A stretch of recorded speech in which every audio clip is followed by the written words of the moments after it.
Well, some big reveals and some great character revelations make the show even more compelling than it already was.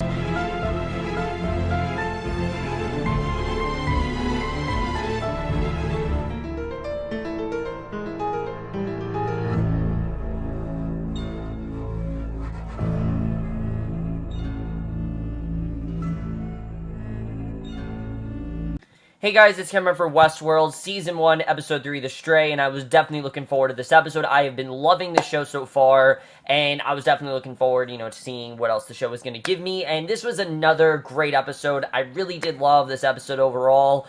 This was definitely more of a transitional character type episode, but we definitely need episodes like this. There's a lot of things we're uncertain about. We got some big reveals in this episode. We got more going on with the characters. I mean, there's really some great stuff going on here, but let's just get into it because, of course, there's a lot to talk about and definitely have a lot to say. We start off with Bernard. He's having a meeting with Dolores, which this seems to be a regular thing. It seems like they have these meetings a lot. He says good morning to her and tells her to bring herself back online, asks if anyone else has spoken to her in diagnostics since their last conversation.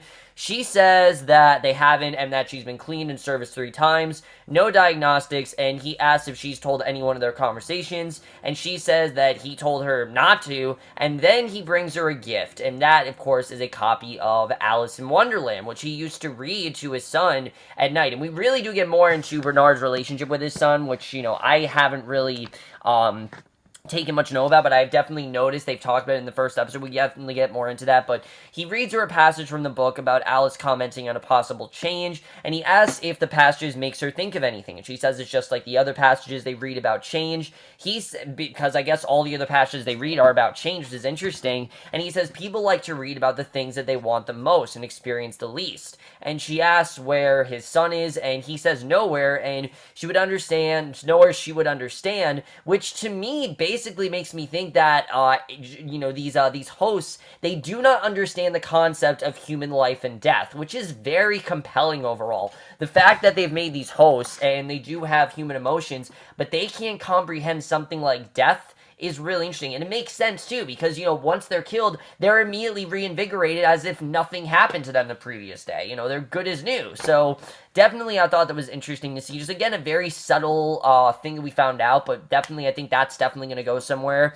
And she says they've been talking for a while. She's never asked him a personal question, which are an integrating scheme. He tells her to continue. She continues to read the passage, which is about questioning who she is. The next morning, she wakes up in her bed, begins her daily routine, and she then finds the gun that she pulled out of the dirt from in one of her dresser drawers, and she then has another flashback from when the Men in Black attacked her. Now, we don't see the Man in Black in this episode except for flashbacks, but she's starting to remember what happened with the Man in Black, which this is a huge reveal. Knowing that, of course, she's remembering what happened with the Man in Black, I mean, she's definitely going to go after him. You definitely get that sense. So back in Sweetwater, William takes a stroll through town. He sees Clementine, gestures to her, and ends up walking in the middle of a shootout hostage situation. And William definitely seems like he definitely is starting to get apt to Westworld. Like, he's really starting to understand what Westworld's like, and he knows how to, live there for himself. So a criminal escapes from the jail, takes Clementine prisoner. He tries to rescue her, but gets shot instead. And as soon as the criminal host turns around, releases Clementine, William gets up. He shoots the host through the heart, which, again, that was crazy, but a cowboy praises him for shooting, says he's going hunting looking for desperados if he wants to join him. Clementine asks if she can at least tempt him inside to express her gratitude. She kisses him, walks away, and again, I like how William isn't just going to have sex, with any host. He's not like Logan in that sense. Logan is someone, who will in fact... Logan is someone who will in fact just fuck anyone, but William won't do that. You definitely see that. So Logan goes to him, sees what he did, and sees he got shot. William says he didn't think it was possible. Logan says they can't get killed, but it wouldn't be much of a game if they didn't fight back. That's something I don't think we knew before. These guests can in fact get hurt, but they just can't get killed. And definitely, I think that's interesting we saw that. He asks him how he feels. William says that she was terrified. Logan says this is why they exist. He's about to take him to find a woman, and William then tells Logan that he has something else in mind. He shows him the photo of a wanted man. He says that he's been preaching nonstop about all the narratives in the park, but all he does since they've arrived is fuck and drink, and Logan says he's waiting for the good stuff. The bounty is JV shit, and William tells him to stay there, but he wants a little adventure. He wants to be able to go on adventure. He wants to actually do something with his time. He doesn't just want to use it to just, fuck women. He doesn't want to do that, which I thought was interesting to see. And I like the contrast between these two. Again, William doesn't really think of them as friends, and you definitely do see that with Logan. Logan definitely is not William's friend, and I like the way that's going. So Colin goes to Bernard, says she's been looking for him, and he says he got a late start this morning, didn't get much sleep last night. This by far, I forgot to say, is Bernard's most focused episode. Like Bernard really is the main character of this episode. She says to forgive her if she's not sympathetic to the fluctuations of his sleep cycle, tells him about the ongoing investigation about the new update, and then asks about Ford's new storyline. She says she asked him if Ford was going to be a problem. He assured her that he wouldn't be, and he says he can't tell her what he doesn't know, and she says as of this morning, Ford's carved out a huge swath of the park for whatever storyline is cooking up and thrown half of the existing storylines into disarray. And he asks if there's anything he can do. She says to tell her, and says she asked him point blank if the problem with the update was resolved. He says it is, because he feels it is. She asks why people are still pulling hosts from follow-up and says to get his house in order. If there's a problem, he should tell her about it. And you very clearly see that Bernard really does not know the half of it. I mean, when he says, I don't really know what's going on, I think he's sincere. I think he just doesn't really know what's going on here. And, by the way, I think that theory about him being a host, I think it's debunked after this episode. You definitely see that's not the case, but I really did like the way that scene is going. And now that we know the relation that Cole and Bernard have, every scene with them is just so much stronger because you get the sense that this relationship isn't built on love. It's built more on control and manipulating, and I think it's just really interesting overall, the way that Bernard has gotten himself into the situation he can't really do anything about, and I'm looking forward to really seeing where this goes. So he then walks into Elsie's office, who's interrogating one of the hosts who was actually a victim to Walter's killing, and I like that we actually did go back to this. I thought this was going to be something that was going to be dropped and was only going to be for one episode, but we actually do get back into this, and Bernard said it's amazing how resilient the hosts are, says she was supposed to purge his memory on the last cycle, and she says she will, but Rebus was the last host to interact with Walter, and she shows footage of Walter talking to an anonymous subject named Arnold. We don't know who Arnold is, but this guy clearly is the one that is making everyone see these visions. He's the one that is messing with everyone. I mean, Arnold, clearly there's something going on there. So he says they're designed to play off aberrant behavior. That could explain the conversations. She then explains how he killed 6 hosts but let the other 3 go. And she pulled the narrative logs, and all 6 of them were actually part of storylines that ended in them killing Walter, which this is extremely interesting. I love where this went. It's like he's holding some type of grudge. She then mentioned that a host has gone stray, so Bernard sends her to retrieve it with Stubbs and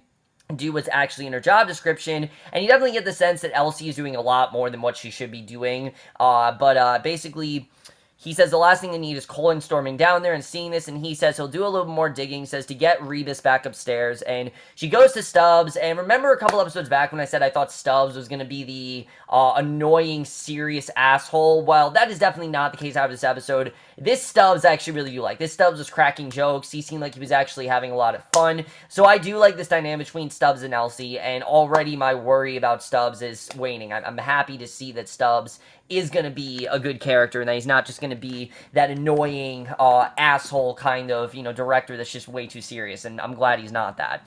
So she goes to Stubbs, asks if he lost another one, asks if QA surveillance really this spotty, or does he like the nature walks. He says maybe it's a company. She says if he wanted to cowboy, he could have just used an employee discount. He says the only thing stopping the host from hacking them to pieces is one line of her code. He sleeps with it, and she says that she bets he does. So Teddy then strolls into town, confronts a small gang with a woman sharpshooter. I believe her name was Armistice. If I'm not mistaken, that was Hector's right-hand man, right-hand woman, whatever you want to call it, Armistice. Maeve gets upset that Teddy left a corpse outside her saloon. Then she has a flashback to when she saw Teddy's body inside Westworld headquarters, and Teddy then sees Dolores outside, goes outside to talk to her. Their interactions are pretty much the same way that are in the first episode. They had Junior by Field. But this time, Dolores asks if they could leave Sweetwater, which is obviously a huge deviation from the last conversation. And again, it's really starting to show that these hosts are starting to act on their own. They're not really going within their narrative. And she says sometimes she feels like the world out there is calling her, whispering, there's something more. And she says he's traveled all over these parts and asks if there is somewhere they could go. He says that he can take her to a beautiful place down south someday, but Dolores wants to go there now, we see. She doesn't just want to go there someday. She insists on going there now, and Teddy says that he still has some reckoning to do before he can deserve a girl like her, but says they'll go there soon. That evening, they head back to Dolores' ranch, where bandits murder her parents once again. Very hard to watch, but we didn't really see it because, of course, we know what happens, and We then hear gunshots in pitch black. Then we move to a conversation between Teddy and Ford. Ford is reading Shakespeare, says he never met a man like him. He's died at least 1,000 times, and yet it doesn't dull his courage. And I don't know. I just find it really funny that they keep killing him off, Teddy of all people. But he asks him if that's all he aspires to. Teddy talks about Dolores, says maybe someday, soon they'll have the life they've both been dreaming of. And Ford says he never will. And I love how he just straight out says to him, look, you never will have this life. I mean, the life you want is not the life you're ever going to have. And if anything, this is the episode that really shows, what kind of person Ford really is. I mean, Ford is someone that strives to be in control no matter what happens. And even if he's not really in control, he will make sure that he's in control. And we definitely see that. And basically, Ford says he never will, explains to Teddy that his job is not to keep Dolores safe, but it's actually to keep her in Sweetwater, so guests can interact with her if they want the Stalewart's gunslinger, and have their way with his girl. So he asks if it ever occurred to him to run away with her. Teddy says he's got some reckoning to do before he does. Ford realizes that he's talking about his mysterious backstory and the reason for his visit, and asks him if he knows why, and says it's because they actually never gave him a backstory. That's why we don't know anything about Teddy. So one, it was just a formal guilt he will never atone, but perhaps it's time he had a worthy story of origin. Asks if he'd like a small part of his new narrative, a fiction that's rooted in truth. Tells him the story. It starts in a time of war, a world in flames with a villain called Wyatt. Teddy asks who that is. Ford uploads the story, and immediately Teddy has this knowledge of Wyatt. And this really does add to Teddy's story. I like where we're going this, because Teddy says, of course, he does. He says he looks upon the face of true evil. It's very hard to forget. He claimed he could hear the voice of God. Started down Escalante. Army was sent to put down the natives. Bad business. Wyatt was a sergeant and went missing, and he came back a few weeks later with some pretty strange ideas. So we immediately know there's something going on there. We don't really know what it is, but the next day, a couple of hosts, including the one that Elsie was analyzing, and a guest, they actually confront Dolores, but Teddy comes to her rescue, makes them get away, realizing that it's their battle to lose, and I love the way they were intimidated by him. Really well done scene. Teddy then goes to Dolores and then takes her to a range, teaches her how to shoot a pistol. However, she can't bring herself to pull the trigger, and he says probably for the best, and we don't know why exactly that's going on, but something I'm really loving about the show is that everything that we are so uncertain about in an episode gets answered in that episode. And I really do like a lot of the smaller things like this. They could have stretched this out, but no, they actually do answer it here. The sheriff arrives with a posse, says he's killed an entire settlement out near Flat Rock, many men, women, and children, and he thinks that they found Wyatt and the Man Ford program into Teddy's past. Teddy rides off with the sheriff, but promises that he'll be back soon, so he's kind of going on his own place with Wyatt.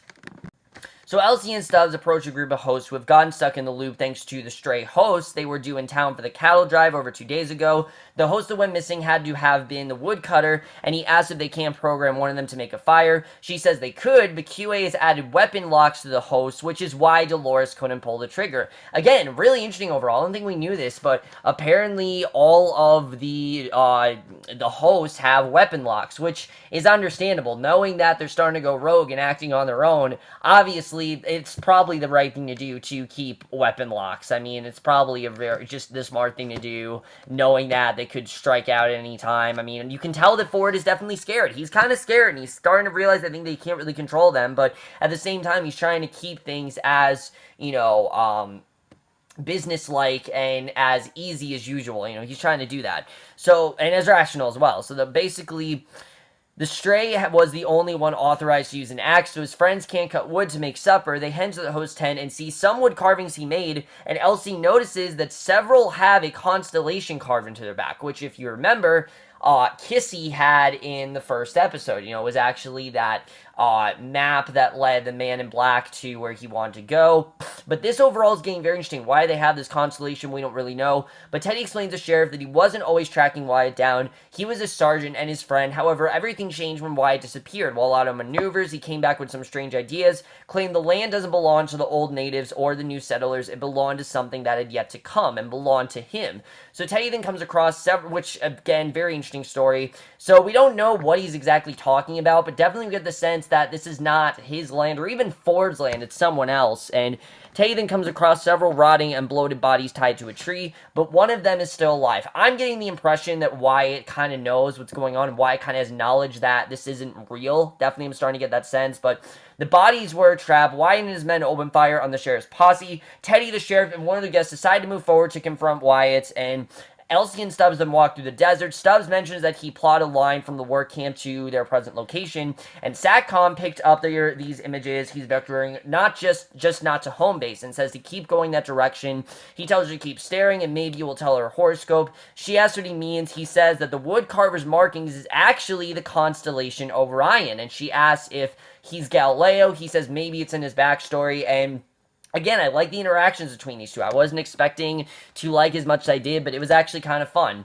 So Bernard then goes to Ford, and we get by far the highlight scene of this episode. This scene was just incredible, because Ford so far has been very much a blank slate. I mean, we were introduced to this character, and the fact that even the guests, not the guests, but the people working there know zero to nothing about Ford is just really compelling overall, and immediately got me introduced, interested in his character. But it seems like Bernard is basically Ford's protege. He's the one he will reveal everything to, and we definitely get that sense. So he says he was hoping to run something by him. Ford says he was chasing inspiration, says the tricky thing weaving the old into the new, says to give him a moment, and he then goes to a man, literally chews him out for covering the host, which again was very interesting, saying that the hosts don't need to be covered. He didn't want him to feel cold or ashamed. He wanted to cover his modesty, and he uncovers him, says it doesn't get cold or feel ashamed or feel a solitary thing that they haven't otherwise told them to. So we then go, which again, crazy scene, but it really does show how passionate he is about this and how much he strives to make them not human. You definitely see that. So he goes back to Bernard and asks what he can do for him. Bernard says he thought it best they speak in private. Ford says he thought that they agreed to put these questions to rest. Bernard says they did, but what if they misdiagnosed the original problem? He says they may have treated the system rather than the disease, which could still be out there. He says Abernathy and Walter were exhibiting other aberrancies beyond memory recall of previous builds. They were hearing voices, they were talking to someone. He doesn't really know what's going on. And Ford says that it's actually a simple cognitive dissonance, and Bernard says he'd agree, but they were talking to some imaginary person, a man named Arnold, and says he doesn't think he told him the entire truth of the situation. Ford says he did what they do there is complicated. He reveals that he once actually had a silent partner named Arnold who helped him create Westworld, and I don't think we knew about this before, but we definitely didn't know about this before. This was an incredible reveal. I love this overall. Arnold wanted to actually create consciousness as opposed to mimicking it. He imagined it as a pyramid and created a program that made the hosts hear their thoughts as voices called the bicameral minds. The idea that primitive men believed his thoughts to be the voice of the gods. Bernard says he thought it was debunked, and Ford says as a theory of understanding the human mind, but not as a blueprint for hosts he built, one for them with the hopes that in time their own voices would take over, without realizing they would actually screw up with the host programming. He didn't realize, the impact it was going to have, but that program seems to be what's causing the host to malfunction, and Arnold seems to be the one that's calling out to them. So Bernard asks what's happened to Arnold. Ford says that he died at the park. His personal life was marked by a tragedy. He put all of his hopes into his work. His search for consciousness completely consumed him, and he barely spoke to anyone. He was so obsessed with this, with trying to make the hosts real, and he said he saw something in them and that wasn't there. They called it an accident, but he knew Arnold and he was very, very careful, and says the update should prevent any further voices, but he will let him know if any of the hosts display or exhibit any unusual behavior. He also tells Bernard to remember that the hosts aren't real and he can't make Arnold's mistake, which I kind of get the sense that Bernard's going to end up doing. He already is a lot more sympathetic to the hosts than Ford is, and Bernard asks why he would. Ford says that he knows the death of Bernard's son Charlie still weighs heavily on him, and now we know what happened to Bernard's son. Charlie did in fact die, and I liking that reveal because we know there was that scene with Stubbs where Stubbs said to Bernard, "Do you have kids at home?" And now we know that Bernard's son is in fact dead, and that really sets up the next scene very well.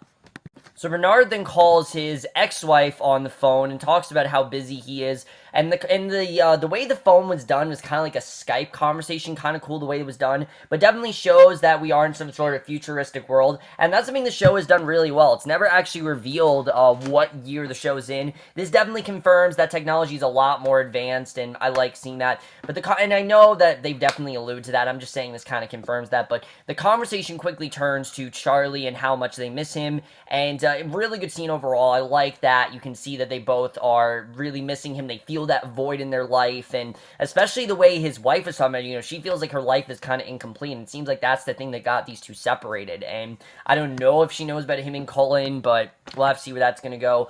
Elsie then asks Stubb why the host would carve a constellation, as he wasn't programmed to care about the stars. She goes vectoring and finds a stray host stuck in between two large rocks, which is really weird overall.